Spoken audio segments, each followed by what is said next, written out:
সুপ্রিয় দর্শক, আসসালামু আলাইকুম। আপনাদের সবাইকে স্বাগত জানাচ্ছি এখনকার আলোচনা। আপনাদের সঙ্গে আছি আমি সিরাজুল ইসলাম। দর্শক, খুবই গুরুত্বপূর্ণ খবর আছে, সেটি হচ্ছে হরমুজ প্রণালী দিয়ে আমেরিকা এবং ইসরায়েলের জাহাজ চলাচল নিষিদ্ধ করেছে ইরানের জাতীয় সংসদ।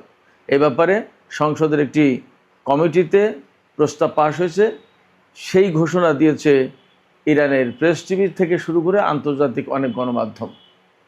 এদিকে মার্কিন প্রেসিডেন্ট ডোনাল্ড ট্রাম্প যে দাবি করেছেন যে হরমুজ প্রণালী আমেরিকার কন্ট্রোলে আছে এবং হরমুজ প্রণালী উন্মুক্ত আছে, জাহাজ চলাচল স্বাভাবিক আছে, সেই কথা ইরানের আইআরজিসি একদম নাকচ করে দিয়ে বলেছে যে জাহাজ চলাচল পর্যবেক্ষণকারী যে সংস্থা কেপলার, তাদের তথ্যই বলছে গতকাল বৃহস্পতিবার হরমুজ প্রণালীতে মাত্র 9টা জাহাজ চলাচল করেছে। তাহলে হরমুজ প্রণালী খোলা থাকলো কোথায় এবং আমেরিকার নিয়ন্ত্রণে কিভাবে হরমুজ প্রণালী থাকলো? এদিকে মার্কিন প্রেসিডেন্ট ডোনাল্ড ট্রাম্প আরেকটা বড় ঘোষণা দিয়েছেন যে হরমুজ প্রণালী অনির্দিষ্টকালের জন্য অবরুদ্ধ থাকবে। অর্থাৎ আমেরিকা যে ব্লকেট সৃষ্টি করে রেখেছে, এই ব্লকেট কবে তুলবে তার কোনো ঠিক ঠিকানা নেই, কোনো সুনির্দিষ্ট সময়সীমা নেই, অনির্দিষ্টকালের জন্য। তাহলে ইরান কি করবে? এই জায়গায় প্রশ্ন আসছে।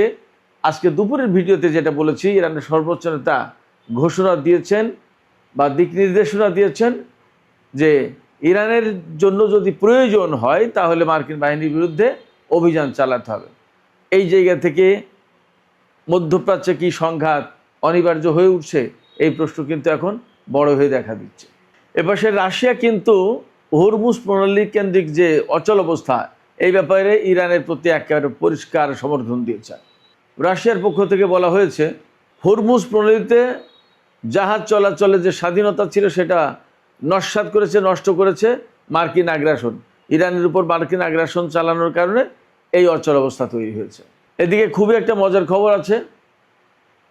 ইসরায়েলের প্রধানমন্ত্রী বেনিয়ামিন নেতানিয়াহু ব্রিটেনকে অর্থাৎ ইংল্যান্ডকে প্রথম পরমাণু শক্তিধর ইসলামী প্রজাতন্ত্র বলেছেন। কেন তিনি এই কথা বলছেন? এটি কি ব্রিটেনকে উপহাস করা, নাকি কৌতুক করা, নাকি তার অনেক ক্ষোভ উগরে দেয়া?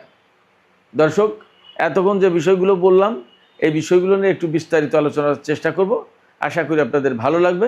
আর ভিডিও যদি ভালো লাগে, আলোচনা ভালো লাগে, তাহলে নিশ্চয়ই শেষ পর্যন্ত সঙ্গে থাকবেন, লাইক কমেন্ট শেয়ার করবেন এবং চ্যানেলটি সাবস্ক্রাইব করে সাথেই থাকবেন। দর্শক, চলুন আমরা বিস্তারিত আলোচনা করি। একেবারে প্রথমে যে কথা বলতে হবে, যে বিষয়টি নিয়ে আমি আলোচনা করতে চাই, সেটি হচ্ছে ইরানের সংসদীয় কমিটিতে একটি প্রস্তাব পাশ হয়েছে। যে প্রস্তাবে বলা হয়েছে হরমুজ প্রণালী দিয়ে আমেরিকা এবং ইসরায়েলের কোনো জাহাজ চলাচল করতে পারবে না। তার মানে হরমুজ প্রণালী আমেরিকা এবং ইসরায়েলের জন্য কমপ্লিটলি নিষিদ্ধ হয়ে যাচ্ছে। একই সাথে এই প্রস্তাবে আরও কিছু কথা বলা হয়েছে যে সমস্ত দেশ ইরানের সাথে শত্রুতা ভাবাপন্ন, অর্থাৎ এই যে যুদ্ধ গেল বা চলছে, এই সময় যে সমস্ত দেশ ইরানের বিরুদ্ধে শত্রুতার মনোভাব পোষণ করেছে বা শত্রুতা করেছে, বা আমেরিকা ইসরায়েলকে ইরানের বিরুদ্ধে হামলা চালাচ্ছে, সাহায্য সহযোগিতা করেছে, এই সমস্ত দেশের জাহাজও এই হরমুজ প্রণালীতে চলতে দেওয়া হবে না। ইরান এই কথা কেন বলছে? 3টা কারণে। প্রথম কারণ, তারা আমেরিকা ইসরায়েলের হামলার শিকার। যে যুদ্ধ হয়েছে সেটা তো আমরা পরিষ্কার জানি। একটা আলোচনা চলতে চলতেই আমেরিকা এবং ইসরায়েল হঠাৎ করে ইরানের উপর হামলা চালিয়ে দিল। ইরান অবশ্যই আগে যুদ্ধটা শুরু করেনি, সেক্ষেত্রে যুদ্ধটা চাপিয়ে দিয়েছে আমেরিকা এবং ইসরায়েল ইরানের উপরে, একথা বলতে কোনো দ্বিধা নেই। যেহেতু যুদ্ধটা চাপিয়ে দিয়েছে এবং এই ইসরায়েল এবং আমেরিকার যুদ্ধকে, চাপিয়ে দেওয়ার যুদ্ধকে ইরান খুব শক্তভাবে মোকাবেলা করেছে এবং এখন কার্যত মধ্যপ্রাচ্যে ইরান বেশ শক্তিশালী অবস্থানে, আপার হ্যান্ডে। ইসরায়েল অনেক আগেই যুদ্ধ থেকে দূরে আছে, আর আমেরিকা ইরানের সাথে যুদ্ধ করার পরেও খুব একটা সুবিধাজনক অবস্থানে নেই, বরং মধ্যপ্রাচ্যে তাদের প্রচুর ক্ষয়ক্ষতি হয়েছে। এমনকি আজকেও হরমুজগান প্রদেশ, যে প্রদেশের কাছেই হরমুজ প্রণালী অবস্থিত, এই হরমুজগান প্রদেশে আমেরিকার একটি MQ-9 রিপার ড্রোন ধ্বংস করেছে ইরানের আইআরজিসি।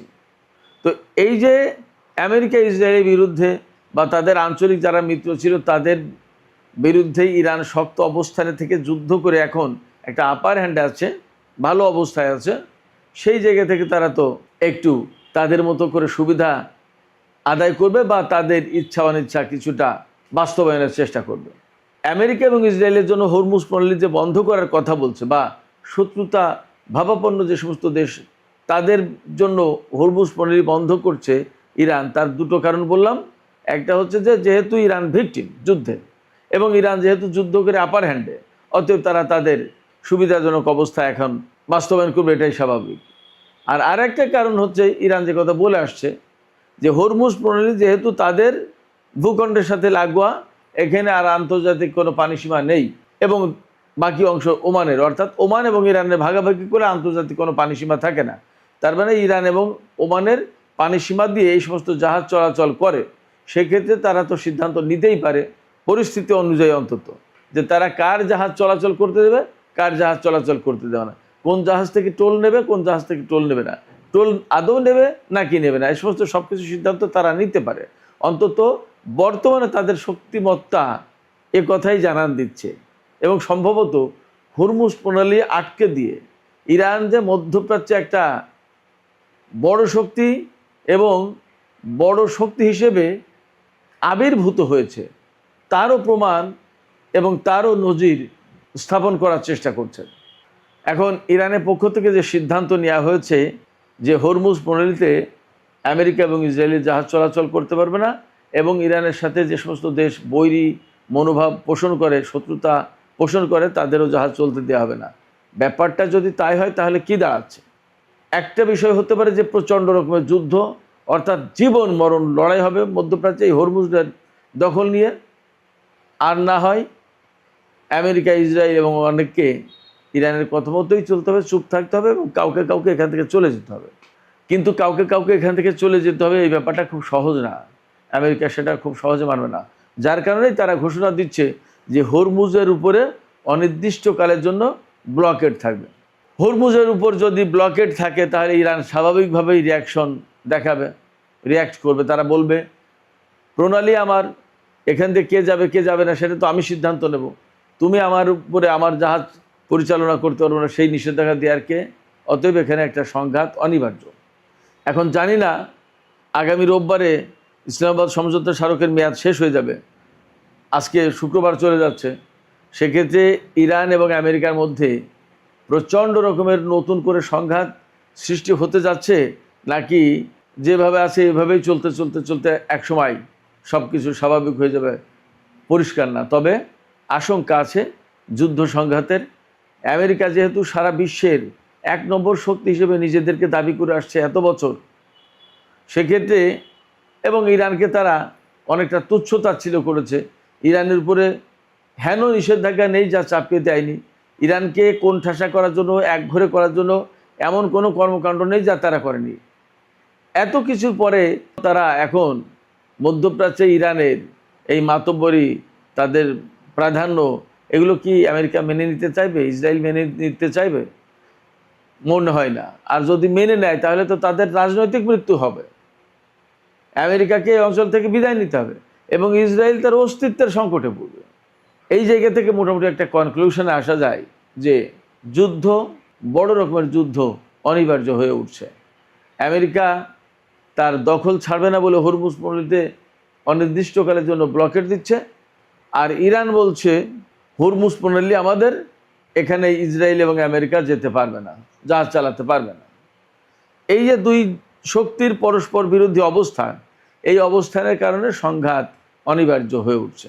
এদিকে হরমুজ প্রণালীতে যখন এরকম এক অবস্থা, মার্কিন প্রেসিডেন্ট যখন দাবি করছে যে হরমুজ প্রণালী আমেরিকার কন্ট্রোলে আছে এবং হরমুজ প্রণালী দিয়ে জাহাজ চলাচল, তেল প্রবাহ স্বাভাবিক রয়েছে, তখন কেপলার আন্তর্জাতিক একটা সংস্থা, ব্রিটেনের সম্ভবত, এই সংস্থা জাহাজ চলাচল সমস্ত সব কিছু পর্যবেক্ষণ করে, কোন সমুদ্র রুটে কতটা জাহাজ চলাচল করলো, কোথায় কী হলো না হলো, এই সমস্ত বিষয়। তারা বলছে গতকাল বৃহস্পতিবার 13ই আগস্ট মাত্র 9টা জাহাজ চলেছে হরমুজ প্রণালী দিয়ে চলাচল করেছে, যেখানে যুদ্ধের আগে প্রতিদিন 130 থেকে 140টা জাহাজ চলাচল করত, সেখানে দিনে মাত্র 9টা জাহাজ চলাচল করেছে। তাহলে স্বাভাবিক থাকলো কোথায়? এবং এই সমস্ত জাহাজ যেগুলো ইরানের কথা না শুনছে তাদের উপর হামলা চালানো হচ্ছে, ইরানের দেখানো পথেই যাওয়া আসা করতে হচ্ছে, তাহলে আমেরিকার কন্ট্রোল থাকলো কোথায়? বাস্তবতা হচ্ছে হরমুজ পল্লীতে মারাত্মক রকমের অস্বাভাবিক অবস্থা আছে, অচল অবস্থা আছে। এই অচল অবস্থা কেন সৃষ্টি হলো তার জন্য আমেরিকাকে দায়ী করেছে রাশিয়া। তার মানে রাশিয়া কিন্তু একদম সরাসরি ইরানকে সাপোর্ট দিয়েছে। জাতিসংঘে নিযুক্ত রাশিয়ার রাষ্ট্রদূত মিখাইল উলাইয়ানভ তিনি বলেছেন যে আমেরিকা এবং ইসরায়েল ইরানের উপরে আগ্রাসন চাপিয়ে দেওয়ার কারণে, একদম সরাসরি আগ্রাসন শব্দটা বলেছেন, এই হরমুজ প্রণালীতে অস্থিতিশীলতা সৃষ্টি হয়েছে, সংকট সৃষ্টি হয়েছে এবং তাদের যুদ্ধের কারণেই হরমুজ প্রণালীতে জাহাজ চলাচলের নিরাপত্তা, স্বাধীনতা, সমস্ত সবকিছু বিনষ্ট হয়েছে।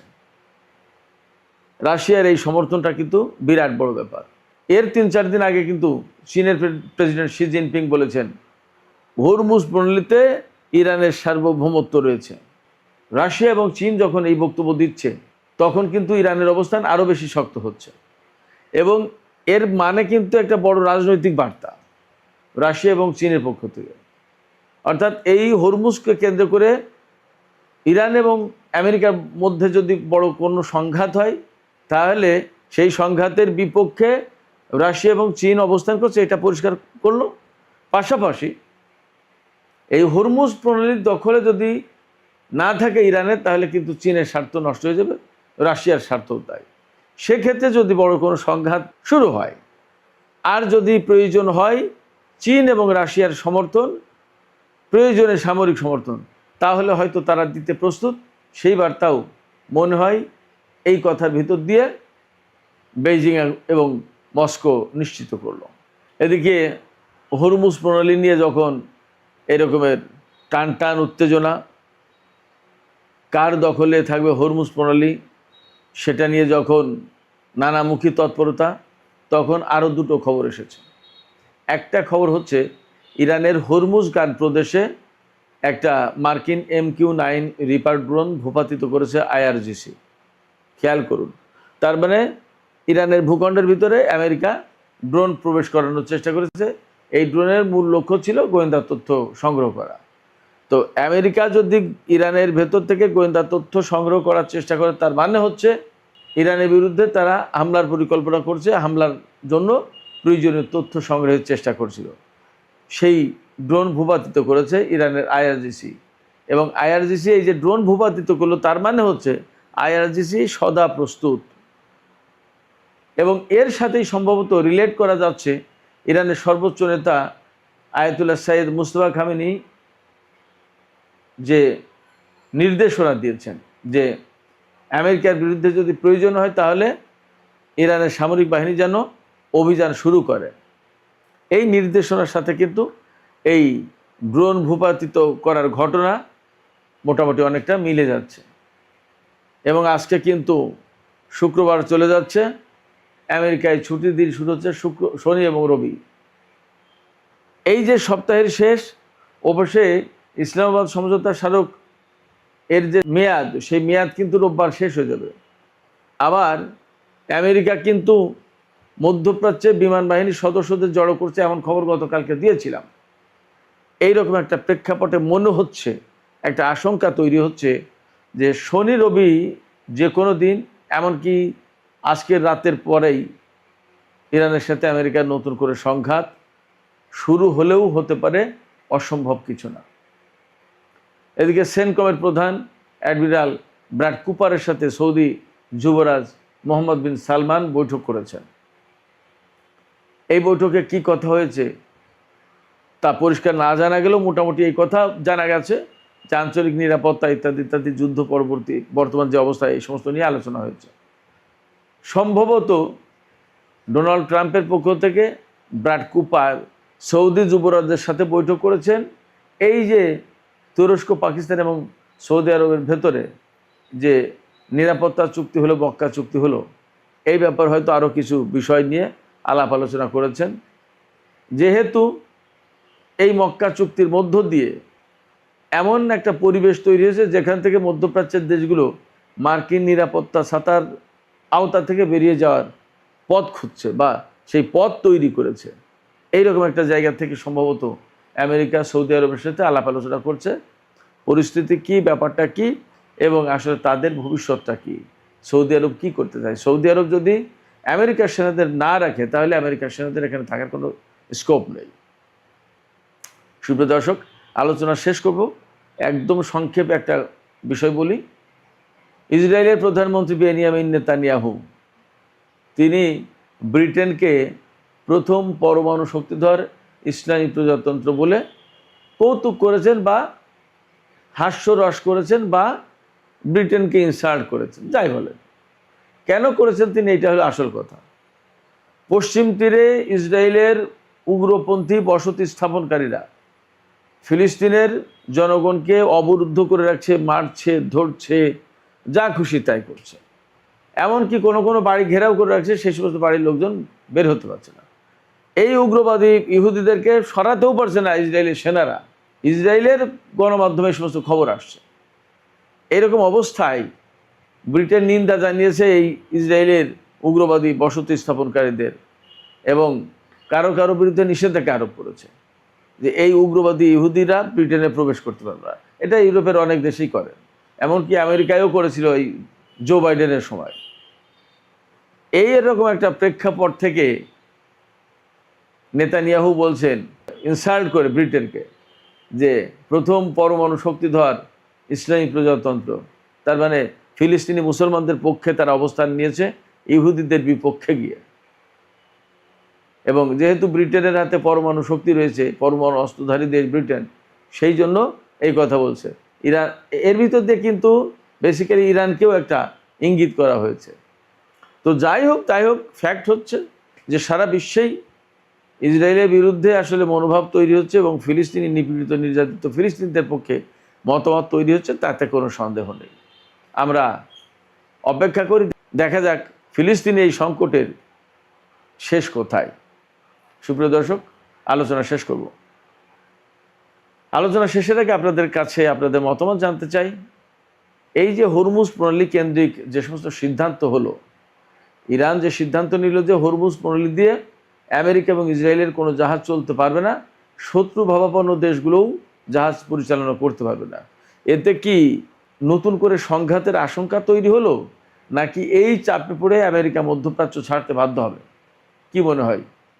আপনাদের মতামত জানিয়ে কমেন্টে লিখতে পারেন। আর ভিডিও ভালো লাগলে লাইক, কমেন্ট, শেয়ার করবেন এবং চ্যানেলটি সাবস্ক্রাইব করে সাথেই থাকবেন। দর্শক, এখনকার মতো আলোচনা এখানেই শেষ করছি। আপনারা সবাই অনেক অনেক ভালো থাকুন। আল্লাহ হাফেজ।